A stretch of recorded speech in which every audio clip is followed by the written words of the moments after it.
നിയോഗത്തോടെ ഒരു മോശെ ദൈവം മിസ്രൈമിലേക്ക് അയച്ചപ്പോൾ ദൈവം ഒരു അധികാരം കൂടെ കൊടുത്താ വിട്ടത്. കാരണം തൻ്റെ ജനം വഴിയിൽ ഏതെല്ലാം പ്രതിസന്ധി അഭിമുഖീകരിക്കുമെന്നും അതിനെ അതിജീവിക്കണമെങ്കിൽ ഒരു കൃപ വെളിപ്പെട്ടാലേ പറ്റത്തുള്ളൂ എന്നും തമ്പുരാന് നല്ല നിശ്ചയമുണ്ട്. അതുകൊണ്ട് ലീഡർക്ക് ദൈവം ഒരു അധികാരം കൊടുത്തു, അഭിഷേകം കൊടുത്തു.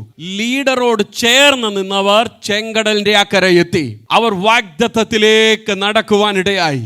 മത്സരിച്ചവർ മറുതലിച്ചവരെയും ഭൂമി പിളർന്നു വിഴുങ്ങി. ചെങ്കടലിൽ ഭയങ്കര കാര്യങ്ങളും ചെയ്തവനായി തങ്ങളുടെ രക്ഷിതാവായ ദൈവത്തെ അവർ മറന്നു കളഞ്ഞു. മോശയോടവർ മത്സരിച്ചപ്പോൾ മോശയോടല്ല ദൈവത്തോടത്രേ മത്സരിച്ചത്. രക്ഷിതാവായ ദൈവത്തെ മറന്നു കളഞ്ഞു. എന്തുകൊണ്ടാണ് മറക്കാൻ കാര്യം? ഞാൻ കർത്താവിനോട് ആത്മാവിൽ ചോദിച്ചു, കർത്താവ് എന്താ കാര്യം, എന്താ ഇവർ മറക്കാൻ? പണ്ടവർ നിരന്തരം തമ്പുരാനെ വിളിച്ചുകൊണ്ടിരുന്നവരാ.